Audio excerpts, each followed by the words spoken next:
ایاز میر صاحب، ایسے موقع پر جب ایک طرف افغانستان کا مسئلہ سلگ رہا ہے، دوسری طرف پاکستان میں دہشت گردی کی کارروائیاں داسو واقعے کو دیکھ لیا جائے، اور ایسے میں غیر ملکی میڈیا خصوصاً بھارتی میڈیا کا پروپیگنڈا کرنا، پاک چین تعلقات کو لے کر اختلافات کی باتیں کرنا، کتنی اہمیت کا حامل ہے یہ دورہ، اور اس ٹائمنگ کو آپ کس طرح سے دیکھ رہے ہیں؟ دیکھیں، بہت ساری چیزیں ہیں جو سامنے نظر آ رہی ہیں، بہت ساری چیزیں ہمیں پتہ نہیں ہیں، لیکن کچھ نشانیاں ہیں جن کا ذکر میں جلدی کر دیتا ہوں۔ جی، ایک تو یہ داسو جو ڈیم کے پاس جو بلاسٹ ہوا تھا، ایک ہم نے فوری رد عمل دے دیا، پتہ نہیں کیا دماغ میں آئی چیز، کس نے کہہ دیا جی وہ گیس لیکیج ہوئی تھی، وہ ہوئی تھی، اور چینی سفارتخانے نے پبلکلی ایک پوزیشن لی جو ہمارے موقف سے بالکل برعکس تھی، اور پھر اس کے بعد جو اسی مسئلے پہ جو چینی جو بیانات آئے، ان کی لینگویج قدرے سخت تھی کہ ہم امید کرتے ہیں کہ یہ پکڑے جائیں گے لوگ اور انویسٹیگیشن ہوگی رہی ہے۔ اس سے پہلے وہ کوئٹہ والا واقعہ ہوا تھا سرینا میں، چائنیز امبیسڈر وہاں پہ جاتے ہیں، کوئٹہ جاتے ہیں، اور ایک ٹرک جو ہے اس میں وہ سرینا ہیویلی ڈیفینڈڈ جگہ ہے، اور جب چینی امبیسڈر وہاں جائیں تو سیکیورٹی زیادہ ہونی چاہیے، وہ کیسے ہے؟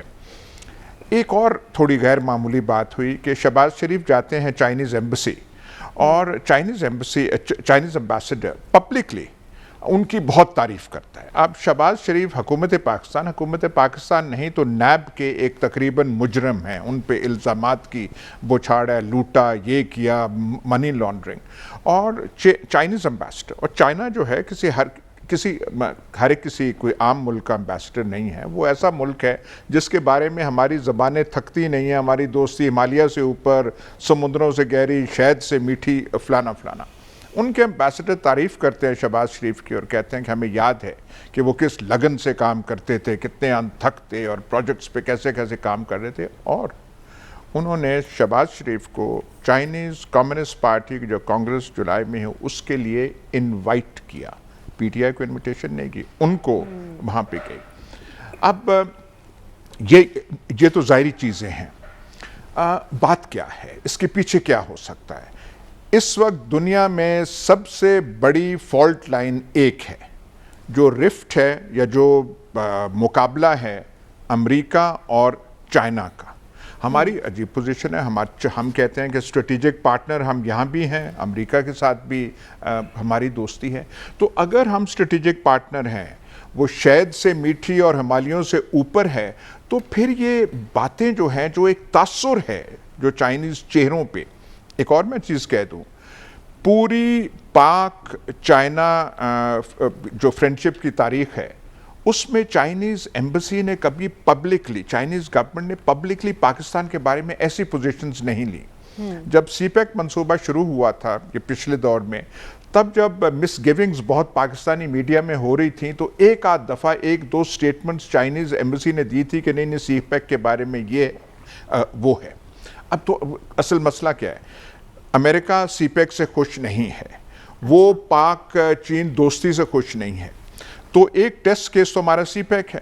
سی پیک کی رفتار کچھ پہلے سے تھوڑی سی قدرے سست لگ رہی ہے، اس میں کئی پروجیکٹس تھے جن پہ کوئی کام ہی نہیں ہوا، وہ جو شیخ رشید جو بات کرتے رہتے M1 وہ ریلوے بلٹ ٹرین، اس پہ کیا کام ہوئے، کچھ لگتا ہے کہ کچھ آئے۔ یہ چیزیں ساری سامنے نظر آ رہی ہیں، در پردہ کیا چیزیں ہیں جس کی وجہ سے کچھ تھوڑی سی چائنیز ناراضگی، انوائنس پاکستان کے ساتھ آ رہی ہے، اور پاک چین جو ہماری تاریخ ہے اس میں کبھی ایسے جو ہے تناؤ، کھچاؤ چائنا کی طرف سے پاکستان کی طرف کبھی نہیں ہوا۔ تو یہ کون سے کمالات؟ ایک اور میں چیز کہہ دوں، کچھ فورن پالیسی جو مینجمنٹ ہے پاکستان میں، کچھ لگتا ہے کوئی اتنے سمارٹ کیپیبل ہینڈز میں نہیں ہے۔ شاہ محمود میں بہت کوالٹیز ہوں گی، پر میرے خیال فورن پالیسی ان کا فوٹے نہیں ہے، لیکن ان کو وہاں پہ ڈالا ہوا ہے۔ فورن سیکرٹری ہیں، میں آپ سے پوچھوں ان کا نام کیا ہے، وہ کیا ہے، میرے خیال بہت کم جانتے ہیں، حالانکہ بہت کم لوگ جانتے ہوں گے، حالانکہ بڑا ہائی پروفائل وہ پوزیشن ہے۔ تو کچھ نہ کچھ گڑبڑ ہے جس کے لیے یہ وزٹ فوری طور پہ وہ جو ہے جانی پڑی، اور اس کے آپ حکام بھی دیکھ لیں کہ اس میں کون کون ہیں، ان کو جانے کی کیوں ضرورت پڑی. یہ جو شاہ محمود کہہ رہے ہیں کہ ہم نے ازسر نو، بھائی یہ پرانی دوستی ہے، اس نے آپ نے کیا ازسر نو جائزہ لینا ہے؟ کچھ بیچ میں ہے، کچھ ظاہری بات نظر آ رہی ہے، پیچھے کیا ہے در پردہ، اس کے بارے میں معلومات میرے خیال ہمیں درکار ہوں. ٹھیک ہے، تو کیا گڑبڑ ہے سلمان صاحب؟ رواں سال ہم پاک چین سفارتی تعلقات کے 70 سال منا رہے ہیں. آپ کیا مستقبل دیکھ رہے ہیں خطے میں بدلتی صورتحال کے پیش نظر پاک چین تعلقات کا؟ مریم، مجھے تو پہلے ایک اظہار افسوس کرنا ہے، اس لیے کہ عید الاضحیٰ کے موقع پر، بلکہ عید الاضحیٰ کے دن ہمارے پاکستان کے ایک بڑے کریڈیبل جرنلسٹ عارف نظامی صاحب، ان کی وفات ہوئی ہے. وہ ایک شفیق، نفیس اور ذہین جرنلسٹ تھے. بالکل. اور وہ ایک بڑے باپ کے بیٹے تھے، لیکن بڑے باپ کے بیٹے ہونے کے باوجود انہوں نے جدوجہد کے ذریعے اپنا مقام بنایا تھا. بالکل. اللہ تعالیٰ ان کی منزلیں آسان کرے اور ان کے اہل خانہ کو صبر دے. بالکل صحیح. دیکھیں، آپ نے جو سوال کیا اور جو بات جہاں پر ایاز امیر صاحب نے ختم کی ہے، میں اس سے اتفاق نہیں کرتا. اچھا. کہ جی کوئی ایسی گڑبڑ پیچھے موجود ہے. گڑبڑ جو ہے اسے ہمیں ایکسپوز کرنا چاہیے کہ پاکستان اور چائنا کے تعلقات کے 70 برس جو ہیں وہ باہمی ایک تعلق، اعتماد اور دوستی کے ہیں. اور ان کی دوستی حکومتوں کے ساتھ نہیں، ان کی پاکستان کے ساتھ رہی ہے. اور پاکستان سے دوستی کا سب سے بڑا ثبوت یہ ہے کہ وہ حکومتوں کے ساتھ بھی تعلق رکھتے ہیں اور پاکستان کی پولیٹیکل لیڈرشپ کو اکثر وہ دورہ چائنا کی دعوت بھی دیتے ہیں. شہباز شریف صاحب کا انہوں نے ذکر کیا. شہباز شریف صاحب چونکہ کچھ پروجیکٹس بجلی کے ایسے تھے کہ وہ بڑی تیزی سے، اب ان کا نام میں نے نہیں، وہ شہباز سپیڈ کا نام انہیں چینی ایمبیسڈر نے دیا تھا. وہ ان سے بڑے متاثر ہے اور شہباز شریف صاحب ان سے متاثر ہیں. بہرحال وہ پاکستان کی پولیٹیکل لیڈرشپ سے بھی رابطے میں رہتے ہیں. اب آپ نے جو سوال کیا وہ بڑا امپورٹنٹ ہے.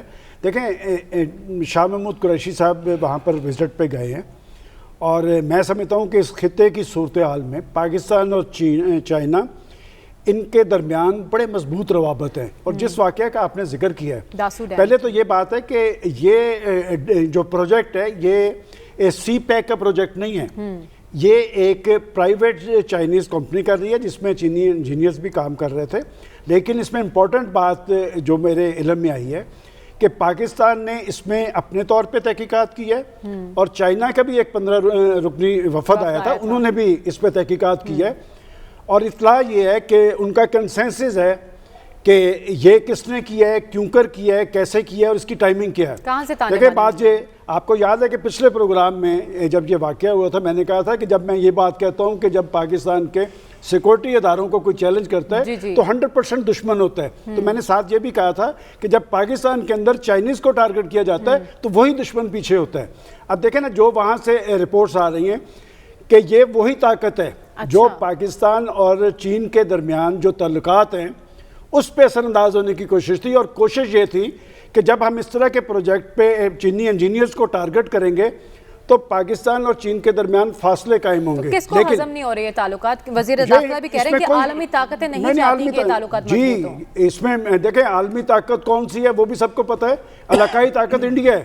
اچھا. یہ جو سی پیک اور اس کے منصوبے جو ہیں یہ انڈیا کو ہضم نہیں ہو پا رہا ہے، اس لیے کہ انڈیا اپنے خود کو ایک بڑا ملک سمجھتا تھا اور پاکستان کو انڈر اسٹیمیٹ کرتا تھا. جب سے یہ سی پیک کا پروجیکٹ شروع ہوا ہے، پاکستان کی ایک علاقائی اہمیت اور حیثیت بنی ہے. اور سب سے اہم بات جو ہے کہ خارجہ محاذ پہ پاکستان نے جو علاقائی فورسز کو اعتماد میں لینا شروع کیا ہے کہ جب علاقے کے ایشوز ہیں ان پہ ہم انہیں ساتھ لے کے چلیں گے. اب یہ ساری صورتحال میں جو نئی صورتحال بن رہی ہے اس میں جو ٹائمنگ ہے وہ افغانستان کی صورتحال پہ ہے. آج کی سب سے بڑی خبر یہ ہے کہ امریکہ نے فضائی حملے شروع کر دیے ہیں طالبان کے ٹھکانوں پر. اور وہ اشرف غنی انتظامیہ، یہ مقصد کیا ہے؟ جو مقصد میں سمجھاؤں کہ بھئی طالبان سے تو آپ شکست کھا کے گئے ہیں، بھئی آپ وہاں پر اپنا تسلط تو قائم نہیں کر سکے. اب آپ امتحان لینا چاہتے ہیں وہ اشرف غنی انتظامیہ کا اور افغان فورسز کا. حملوں کا مقصد انہیں ان کی حوصلہ افزائی کرنا ہے، انہیں حوصلہ دینا ہے کہ وہ ان کے ساتھ لڑیں.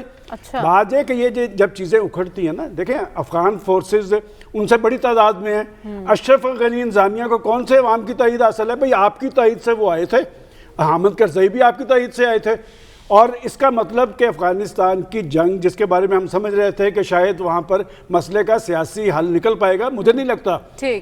امریکہ کا طرز عمل یہ بتا رہا ہے، اور یہ کس کے لیے انہوں نے کیا ہے؟ چونکہ وہ چاہتا ہے کہ افغانستان کے اندر یہ جنگی صورتحال طاری رہے گی تو روس اور چین کو وہ جو ہے وہ اس پہ اثر انداز ہو سکے گا تاکہ ان کا ایجنڈا یہاں پر نہ ہو۔ میرا خیال ہے فضائی حملوں کے ذریعے اگر زمینی اتنی بڑی فوج لا کے 48 ملکوں کی آپ طالبان کو شکست نہیں دے سکے، آپ فضائی حملوں والا بھی یہ ہتھ کنڈا استعمال کر کے دیکھ لیں۔ وہاں پر سب سے بڑی سیاسی قوت امریکہ نے بنایا طالبان کو، انہوں نے آپ انڈر ایسٹیمیٹ نہیں کر سکتے۔